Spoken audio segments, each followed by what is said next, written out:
Frank लूकस की जिंदगी का पहला चैप्टर सिर्फ एक शुरुआत थी, लेकिन असली खेल तो अब शुरू होता है। जब पैसा बोलता है तो कानून खामोश हो जाता है। और आज हम देखेंगे कि कैसे हार्लम का ये मामूली सा लड़का पूरे न्यूयॉर्क का अनक्राउंड किंग बन गया। Welcome to chapter 2, Frank लूकस।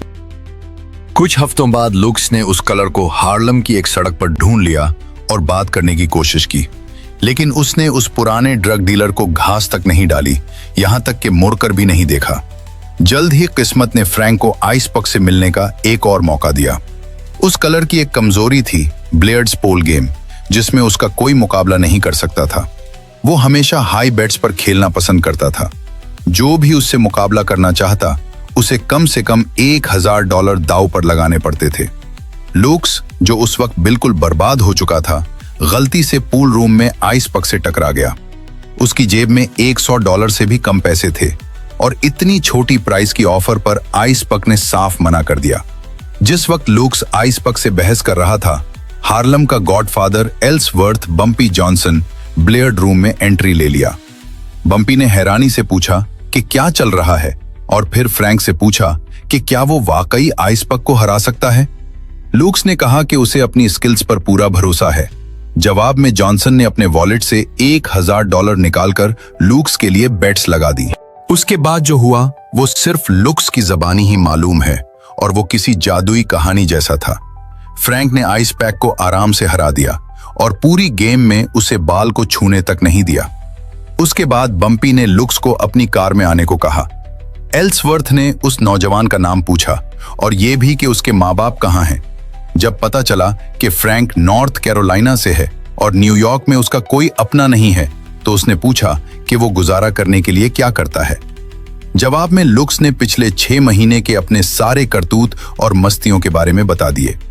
Frank ने जब बताया कि जिन गैम्बलर्स जवारियों को उसने हाल ही में लूटा था वो उसकी जान के दुश्मन बने हुए हैं, तो बम्पी ने अपने ड्राइवर को बिग ट्रैक जाने का कहा। वहां पहुंचकर जॉनसन ने सबको बता दिया कि फ्रैंक लुक्स अब से मेरे लिए काम कर रहा है और उसे अकेला छोड़ दिया जाए। इस शाम लुक्स और बम्पी उन तमाम जगहों पर गए जहां फ्रैंक ने पिछले कुछ महीनों में चोरियां की थी। हर जगह सीन सेम था। बम्पी जॉनसन बताता कि लुक्स अब उसके लिए काम करता है, और जिन लोगों को लूटा गया था वो चुपचाप मान गए। फ्रैंक के सारे प्रॉब्लम्स हल करने के बाद बम्पी उसे एक महंगी दुकान पर ले गया, सर से पांव तक नए कपड़े दिलवाए और फिर अपने घर ले गया, जहां फ्रैंक के लिए एक कमरा तैयार था। जॉनसन ने लुक्स को सो जाने को कहा, क्योंकि अगले दिन उन्हें बहुत जरूरी काम करने थे। ये कहानी है कि बम्पी जॉनसन कैसे फ्रैंक लुक्स की जिंदगी में आया। फ्रैंक के मुताबिक इस लम्हे से लेकर जॉनसन की मौत तक वो उसका राइट हैंड मैन रहा। लेकिन क्या वाकई ऐसा था? ज्यादातर क्राइम हिस्टोरियंस इस बात से इनकार नहीं करते कि फ्रैंक लुक्स बम्पी जॉनसन को जानता था, मगर वो कितने करीब थे ये पक्का नहीं पता। जो बात सब जानते हैं वो ये कि एल्सवर्थ जॉनसन की एक्स वाइफ ने इस बात को गलत कहा कि फ्रैंक उनके हस्बैंड का खास आदमी था। उनके मुताबिक फ्रैंक कभी कभार सिर्फ एक बॉडीगार्ड या नौकर का काम करता था, और उसने अपनी बहुत सी कहानियां फ्लैश वॉकर की कहानियों से चुराई हैं। ये बंदा फ्लैश असल में बम्पी के लिए काम करता था और उसकी फैमिली के साथ रहता था, मगर उनका झगड़ा हो गया और बम्पी ने उसे निकाल दिया था। फ्रैंक लुक्स खुद भी छोटी छोटी डिटेल्स में फंस जाता था, जिससे उसकी कहानी पर शक होता है। मिसाल के तौर पर अपनी किताब में वो पहली मुलाकात पोल हॉल वाली का जिक्र करते हुए कहता है कि बम्पी की हाइट 5 फुट 10 इंच थी, जबकि बम्पी को जानने वाले कहते हैं कि वो मुश्किल से 5 फुट 7 इंच का था। बम्पी के बॉडीगार्ड और ड्राइवर होने के अलावा लुक्स अपना इलीगल गैम्बलिंग का अड्डा भी चलाता था। ये जगह एक बिजी सबवे स्टेशन के पास थी और अच्छी कमाई देती थी। कभी कभार लुक्स ड्रग्स भी बेचता था, मगर इतनी नहीं जितनी कुछ साल पहले, जिसकी वजह से वो जेल गया था। उसे 30 महीने की सजा हुई थी, जो उसने लुइसबर्ग प्रिजन में काटी। जब फ्रैंक लुक्स जेल से रहा हुआ तो वियतनाम वॉर सबसे बड़ी खबर थी। आम आवाम इस जंग से खुश नहीं थी, इसलिए अक्सर न्यूज में फौज के बारे में बुरी खबरें आती थी। एक रात लुक्स ने न्यूज में सुना कि वियतनाम में बहुत से सोल्जर्स ड्रग्स एडिक्शन का शिकार हैं। अनाउंसर के मुताबिक ये ड्रग गोल्डन ट्रायंगल से आ रही थी, जिसमें बर्मा, लाओस, थाईलैंड और खुद वियतनाम शामिल थे। वहां की ड्रग्स इतनी स्ट्रांग थी कि पहली बार में ही लत लग जाती थी और ये अमेरिका में मिलने वाली किसी भी ड्रग से सुस्ती और स्ट्रांग थी। ये बात लुक्स के दिमाग में बैठ गई। उसने सोचा कि अगर वो साउथ ईस्ट एशिया से ड्रग्स खरीद कर हार्लम लाकर बेचे तो कितना प्रॉफिट होगा। फ्रैंक ने बम्पी से एडवाइस लिया, मगर बम्पी को यह आइडिया पसंद नहीं आया और उसने कहा कि अभी वक्त सही नहीं है।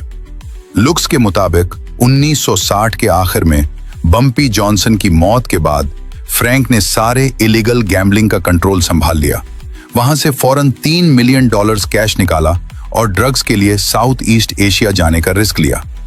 वियतनाम का ऑप्शन जंग की वजह से खत्म था।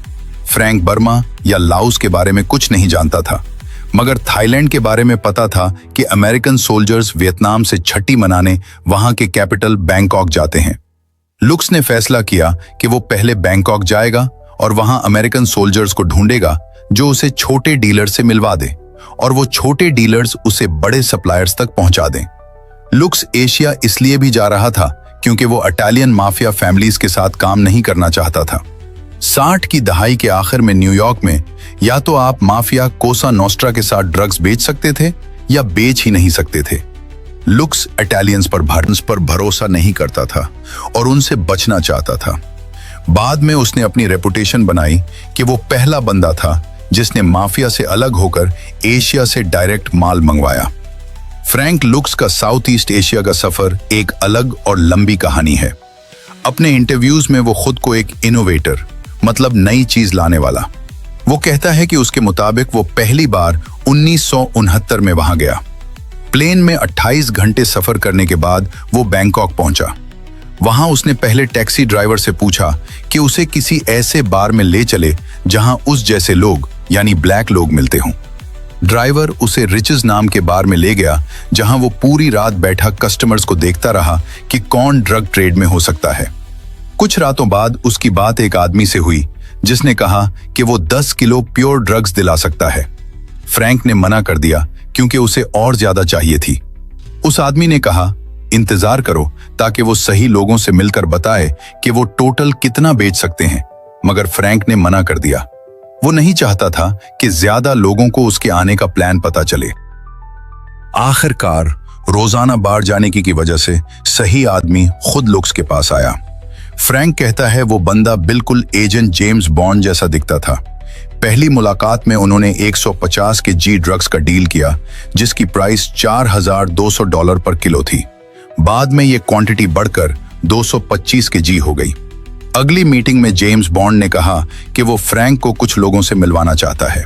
वो एक यूएस मिलिट्री बेस पर गए जहां बॉन्ड जैसा दिखने वाले ने फ्रैंक को कुछ हाई रैंकिंग लोगों से मिलवाया। लुक्स ने नाम नहीं बताया मगर कहा कि उसकी यूनिफॉर्म पर ईगल्स लगे थे। ये मिलिट्री वाला बंदा लुक्स का माल मिलिट्री प्लेन्स के जरिए भेजने का इंतजाम कर सकता था। इस काम के लिए फ्रैंक को $1,25,000 देने पड़े। वो राजी हो गया। एजेंट जेम्स बॉन्ड ने पैसे लेने के बाद बताया कि ड्रग्स अमेरिका में मैकोग्वायर जॉइंट मिलिट्री बेस पर पहुंचाई जाएगी। घर वापस आने के अगले ही दिन ड्रग डीलर को बस 20 के गेट नंबर 27 पर जाना था। अमेरिका वापस आकर लुक्स अपने 4 बंदों के साथ जो हार्लम में काम करते थे 2 कार में, जिनमें एक ट्रक था, न्यू जर्सी की मिलिट्री बेस पर गया। जब कार गेट के पास रुकी तो 20 से 2 लड़के निकले और माल लुक्स के ट्रक में लोड कर दिया। वापस हार्लम आकर फ्रैंक और उसके बंदों ने माल उस वेयरहाउस में उतारा जो उसने पहले से रेंट पर लिया था। बाद में ड्रग्स को एक अपार्टमेंट में ले जाया गया जहां उसे बेचने के लिए पिक किया गया। उन दिनों हर न्यूयॉर्क का ड्रग डीलर अपने माल का कोई यूनिक और रंगीन नाम रखता था ताकि कस्टमर्स अट्रैक्ट हों। जैसे सुपरफ्लाई फ्रैंक लुक्स ने अपने प्रोडक्ट का नाम ब्लू मैजिक रखा। जब से उसने गोल्डन ट्रायंगल का माल बेचना शुरू किया, लुक्स का एक फेवरेट हॉबी बन गया था अपनी एक गंदी और आम सी कार में बैठकर डीलर्स को माल बेचते हुए देखना। उसके मुताबिक जो पिशर्स मतलब बेचने वाले लोग ब्लू मैजिक नहीं बेच रहे थे, वो नशाइयों की मन्नतें कर रहे थे कि उनका माल खरीद लो। लुक्स का माल हाथों हाथ बिक जाता था। जल्द ही लुक्स का बिजनेस बढ़ गया और उसे भरोसेमंद लोगों की जरूरत थी। न्यूयॉर्क में रहने के बावजूद वो खुद को आउटसाइडर समझता था। उसे सिर्फ अपने रिश्तेदारों पर यकीन था, इसलिए उसने नॉर्थ कैरोलिना से अपने छोटे भाइयों और करीबी रिश्तेदारों को बुला लिया। ये ग्रुप द कंट्री बॉयज के नाम से मशहूर हुआ। तभी फ्रैंक का निकनेम सुपर फ्लाई पड़ा, जिसका मतलब कोई स्टाइलिश गैंगस्टर या खिलाड़ी है। ये 1972 की एक मूवी का नाम भी है, जिसमें एक ब्लैक ड्रग डीलर रिटायर होना चाहता है, मगर उससे पहले एक आखिरी बड़ी डील करना चाहता है। 3 महीने बाद सुपर फ्लाई को वापस बैंकॉक जाना पड़ा। लुक्स एक नई और बड़ी शिपमेंट के लिए बात करने गया था। इस बार वो 500 किलो माल खरीदना चाहता था। अब वो रिटेल के साथ साथ होलसेल भी कर रहा था। अपनी ऑर्गेनाइजेशन के उरूज पर फ्रैंक हार्लम के अलावा लॉस एंजलिस, मिलवाकी, शिकागो और डेनवर के डीलर्स को भी सप्लाई करता था। पैसा पानी की तरह आ रहा था। उसने कई अपार्टमेंट्स खरीदे और हर घर के गैराज में महंगी कार्स खड़ी थी। वो अक्सर पेरिस और फ्रेंच रोवेरा घूमने जाता।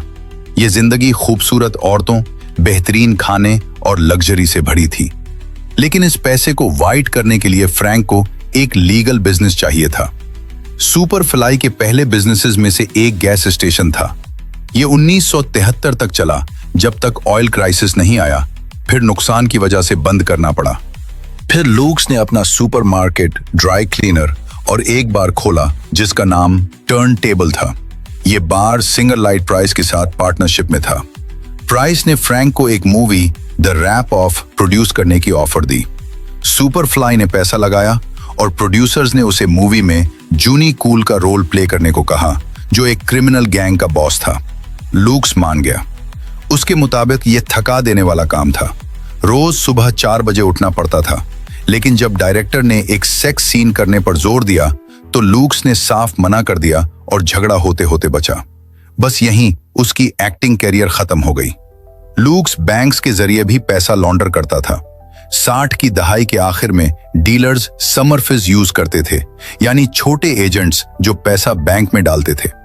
लेकिन 1970 में नया कानून आया कि $10,000 से ज्यादा की ट्रांजैक्शन रिपोर्ट करनी होगी। फ्रैंक लुक्स का नाम केमिकल बैंक के पहले लासूट से जुड़ा। लुक्स ने उस बैंक के 2 एम्प्लॉइज को रिश्वत दी थी। Super fly summer fees use नहीं करता था, खुद बैग भर के छोटे नोट लाता था, आमतौर पर $1,00,000 तक, और टेलर उसे बदले में 50 और 100 के नए नोट दे देता। ऐसी ही एक विजिट पर लुक्स पुलिस की नजर में आ गया, जो पहले से बैंक टेलर्स पर नजर रख रहे थे। वो $2,50,000 चेंज करवाने गया था।